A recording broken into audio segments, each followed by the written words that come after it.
All right, welcome back to another edition of Malik. I'm new. Let's get it started for today, October 14, 2022. It's the evening time. Hopefully, you made it safe home for work, safe home from the occupation you got going on. If you did, you still stuck in traffic. Well, let's see can we get you through. All right, but we're gonna hit you something up about what's going on. You know, this we're gonna title this broadcast "Rules for Thee and None for Me." We got an article here from ZeroHedge.com, and don't you find it interesting? Look at that headline. Atlanta Fed president reveals 5 years of trading violations, claims he didn't understand disclosure obligations. Oh my goodness. So the rules for the rules for them, and then you got rules for us. So this man admitted that he'd been doing all sorts of major violations that broke all sorts of SEC rules, he broke laws and everything else, and then he can get up there and claim ignorance of the law. Remember that old saying what they tell us plebeians, ignorance of the law is no excuse. All right. So apparently he can do it and get away with it, and then get up and say, "Oh well, I didn't know." So. Please, we all know that's a fake, that's fraud. We already both know it. Go ahead and call a spade, whatever you want to, terminology you want to put to it. But that lets you know about what's going on, all right? Get this article. This is from ZeroHedge.com. All right, ZeroHedge.com. Wow. And let's take a look over here. Yeah. And this lets you know, hey, if he's doing it, guess what? I'm pretty sure the other Federal Reserve, the other Federal Board of Governors out there are doing it too, all right? He just got caught, or they throwing him under the bus, all right? So, but this is let you know about the rule, that old same word I'm saying, rules for thee, and then there's rules for us, all right? So, wow, to let you know. So let me know what you think about this article in the comment section, all right? Let us know, all right? This is from ZeroHedge.com. All right, and then we got a story here from Reuters, and this is if it wasn't so funny, if it wasn't so comically funny, it ain't funny at all, but it's so funny that it's tragic. It's tragic. All right, U.S. Treasury asked major banks if it should buy back U.S. government bonds. So you mean to tell me the U.S. Treasury Department, or Department of Treasury, is asking the banks if they should buy back their own government bonds? Remember, these are government bonds that the banks bought, and then the Treasury is coming to ask the banks if they can buy if they should buy the Treasuries back. So you sold the Treasury to the banks. Now you want to ask the banks, "Hey man, can we buy those bonds back from you?" That don't make sense to me. I don't know what this makes sense. I don't know if it makes good to you. All right, but this is the issue. Wow, like I said, it's gonna be an off the wall broadcast. All right, we got some issues going on here. All right, get into this article a little bit. U.S. Treasury Department is asking primary dealers of U.S. Treasuries whether the government should buy back U.S. government bonds in order to improve liquidity in the $24 trillion market. Hey, you gotta talk about them. My dogs over barking. They're but ready to fight each other. Somehow by read. All right.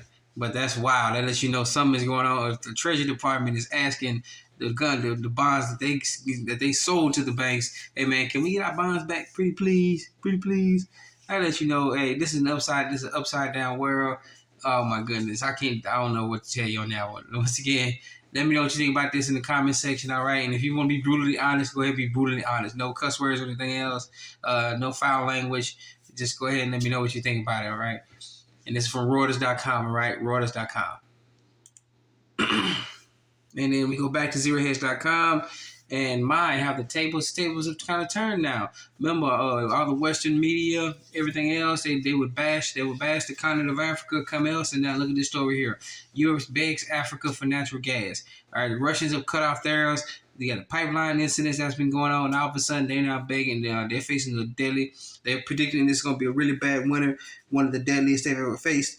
And they're now facing issues, so now they're having to go to Africa, nations in Africa, which you talk to the Western media, they say it's a third world backwards country. They not civilized anything whatsoever. They live in mud huts. This is what they say all about Africa, but lo and behold, Africa has some issues. Now they got some technology there. They got LNG facilities, all right. But let's get into this article a little bit though. Things are getting desperate in Europe. The continent's energy crisis is so dire that Poland and Germany are now circling a liquefied natural gas project off the coast of Senegal that is months away from even producing anything. All right. Maybe they get into it. Maybe they say, okay, we'll make this deal with you and we can get down. We send some of our engineers down there to speed the process up so we can get this thing started before the really bad winter hits, all right? Maybe that's their plan, okay?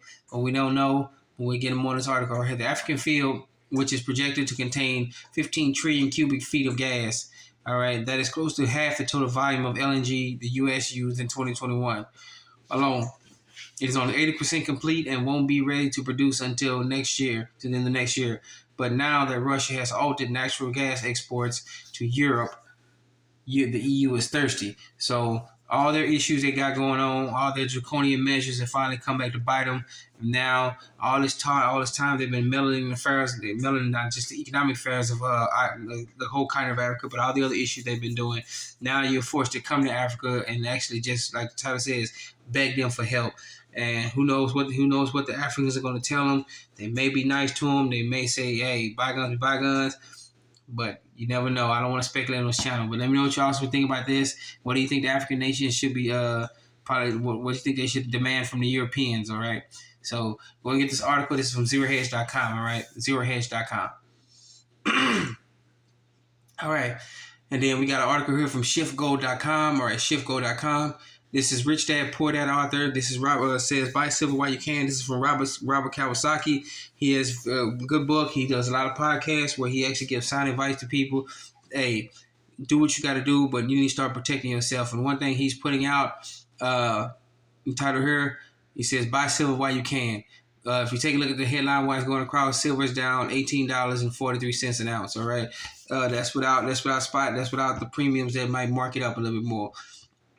All right, but if he's right, and those of us who can't afford the high price of precious metals like gold, everything else, you might want to jump on silver while you can, because the market for if you take a look at the markets, all the precious metals are being pushed down. But if you turn around and you start calling, get a hold of the bullion dealers online, call them on the phone, and you go to some bullion dealer shops, and they'll be honest with you. They'll tell you they're struggling. They're struggling to get actual inventory.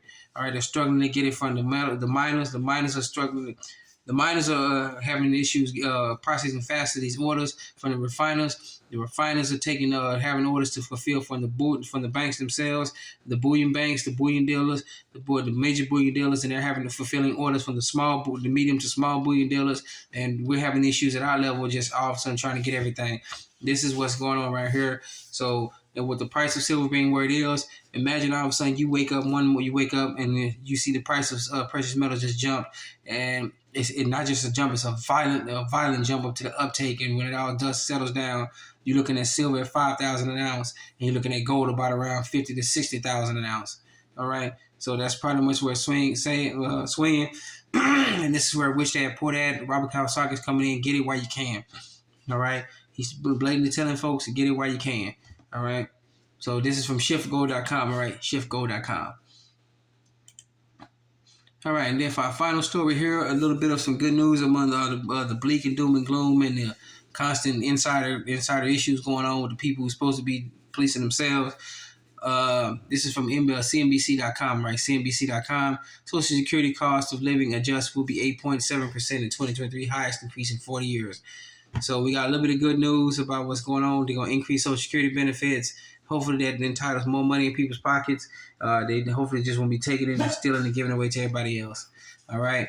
So just want to leave you out with that one. Get into the article a little bit. It's kind of a lengthy article. All right. And read about it yourself and let us know what you think about that one also in the comment section. All right. Social Security to increase by 8.7% in 2023. All right.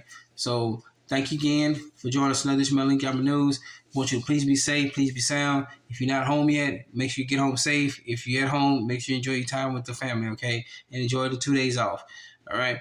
And if you do got the 2 days off, because some people coming in on these, this supposed to be this weekend, they're coming in to work, all right? Once again, I want to thank you for joining us on another Link Yama News. Please be safe, be sound. Remember, take care of yourself first, then take care of your families, take care of your neighbors, and anybody else, all right? Remember, you're your own best financier. You're your own best credit union, your own best savings and loans. All right, you're your own best banker. All right, I want to thank you once again for joining us on another Melanin Income News. Please be safe, be sound.